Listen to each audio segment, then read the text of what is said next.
Hi everyone, welcome back to my channel. If you're new here, my name is Jessica, and as you can see by the title, we're going to be talking about some interesting stuff today. For those of you that are new here, my background is social media management and influencer coordinator, influencer marketing type roles. So to put it in perspective as to my knowledge on the topic we're talking about today, I basically work for brands and I pick all the influencers. I negotiate the rates, I work with managers, or I work with influencers alone.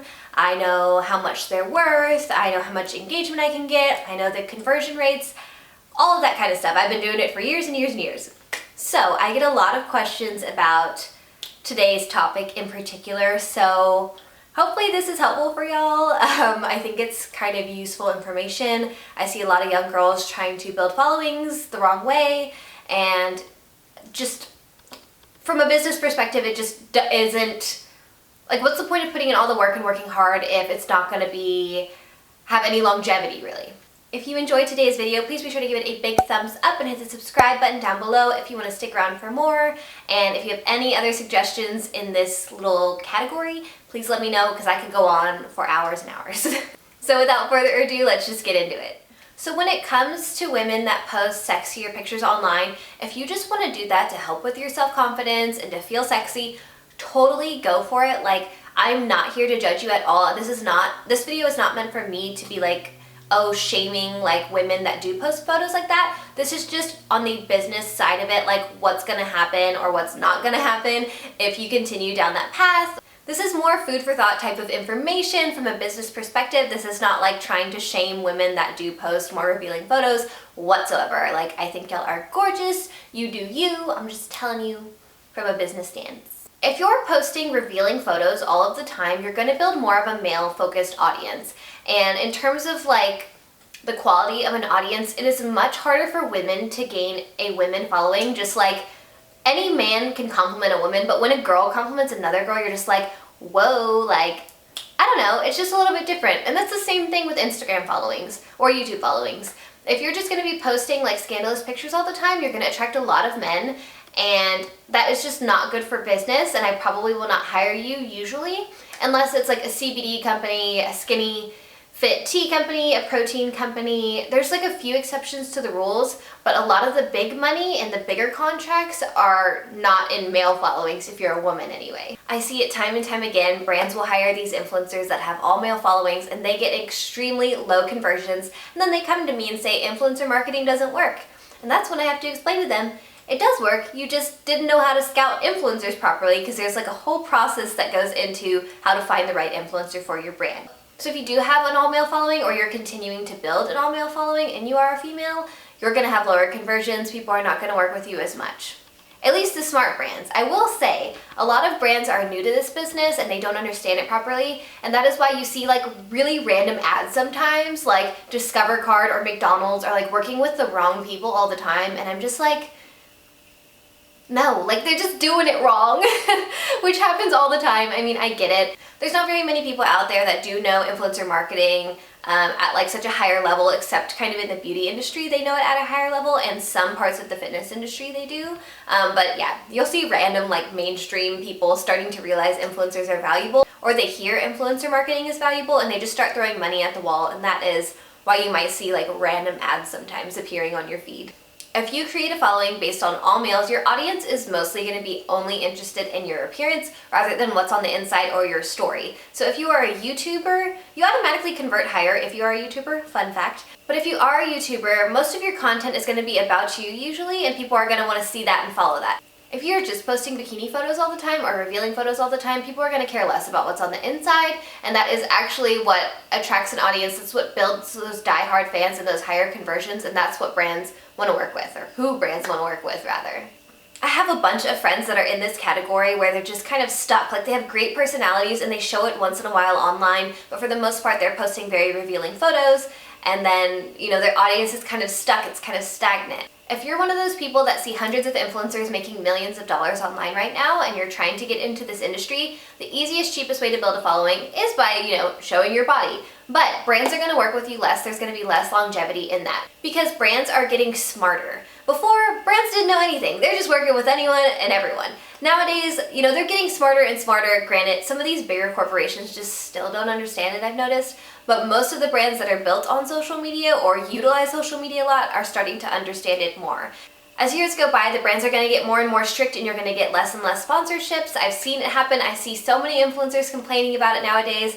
And hey, if you built your following just based on bikinis and like scantily clad clothing, then there's nothing really left. Another thing that usually happens is you will always have lower engagement and I will always pay less for you. So when I look at any influencer that I want, I usually have like a range in my head. I know that like if they have a manager, it's probably going to be on the higher range because managers just try to like wring money out of everyone basically nowadays.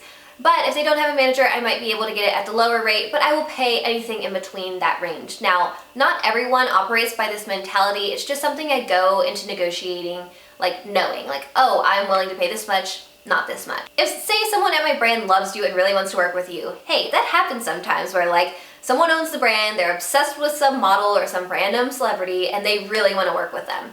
Well, if I don't really feel like you align, and I know that you have mostly a male following anyway, which does happen a lot, I will put you at the bottom end of my spectrum. I might even offer you lower than that range, and I know that sounds super messed up, but honestly, like the value is not there, and it's my job, it's my responsibility to convert the sales higher. So when they don't perform, that falls back on me. So I'm not going to be throwing a bunch of money at an influencer when they're not worth it. I'll give you all an example. Say someone has 1 million followers. They're very loyal followers, they're mostly female followers in the fitness space. And yes, these are true statistics by an influencer I've worked with before.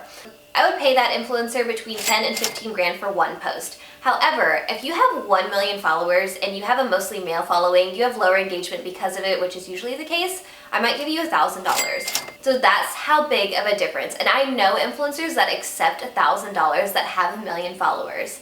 So this is very real, and I do know influencers that have 1 million followers that are also making, 12 to 15 grand per post, and even more than that. It just kind of depends on the person.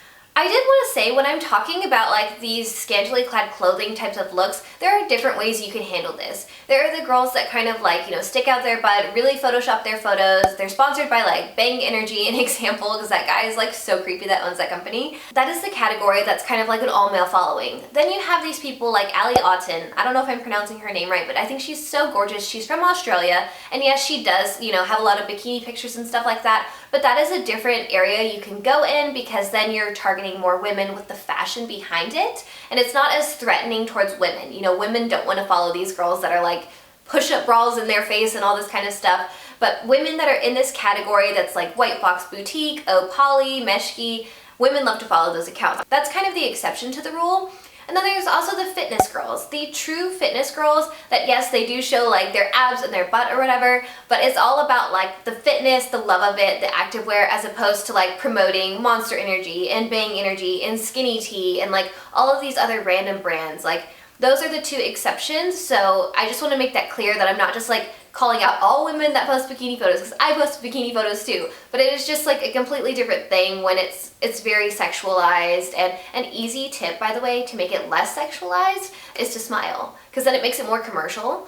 So if you're just like hey, like hanging out, I don't know, that's just an easier way to be more brand friendly as opposed to just like being Playboy sexy all the time. And the last thing I wanted to share is that, say you're building your following based on your body. You're great, you're young, you're thriving, whatever. Well, do you want longevity in your career? Normally you do want longevity in your career, because I know these people that have millions of followers that aren't making any money. I was talking with a different influencer friend of mine. She has about 100,000 followers and she's making great money right now. And she's actually making more than someone I know with over 1 million followers. That's truly the difference in the quality of your audience. Well, there's going to come a time when maybe you're a mom, maybe you don't want to do this anymore, maybe you want to be more into fitness, maybe you see all of your other influencer friends having such success with fitness and fashion and other niches that you want to go into that category. You are going to have the most trouble with this. I know so many influencers that have been creating content for years and years and years, and they're no longer interested in just like getting a like. It used to be cool when it first came out, when you're like, oh, you're getting all these likes, all this engagement, but now there's a dollar sign attached to that, so it's completely different.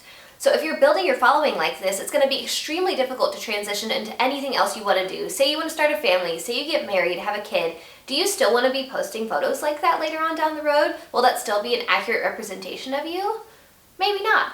I'll give you an example of someone who's done a great job of this, and that is Sarah's Day. I think she's one of the greatest influencers out there right now. She's kind of in the health and fitness space. She used to be more of a fitness influencer, like strictly fitness only, and now she's kind of a mom, so she has like mom, wellness, but fitness. So it kind of ties in all together, and because her audience is so hyper engaged and she's on the upper end of the engagement spectrum, like because I have looked at like sponsoring her before, she's still gonna keep a lot of those followers. I won't say out loud the example of a different influencer that's kind of struggling to do this. She used to do mostly like bikini stuff and a little bit of fitness. She had these 2 beautiful children and she shares all these photos of them now, and her engagement is very, very low. And it might appear high to someone who doesn't compare the numbers all day. When I'm comparing these numbers, there is a significant drop off with that one particular influencer, which is super unfortunate because she does create amazing content, but it is so low because she built her following on something else. So instead of growing her following as like a mom, she's continuing to lose followers that are these men that have no interest in her kids. Even though she might be growing people that are interested in her kids, her drop off is much higher. So she's just kind of going downhill and her engagement is going downhill as well. And this happens all the time. Like, this isn't just once in a while. It's a lot. Anyway, guys, I hope you enjoyed today's video and I hope you found it helpful and informative. If you did, please be sure to give it a big thumbs up. And if you have any other video suggestions for me to do, please be sure to drop them down below in a comment. I will see y'all next time. Bye.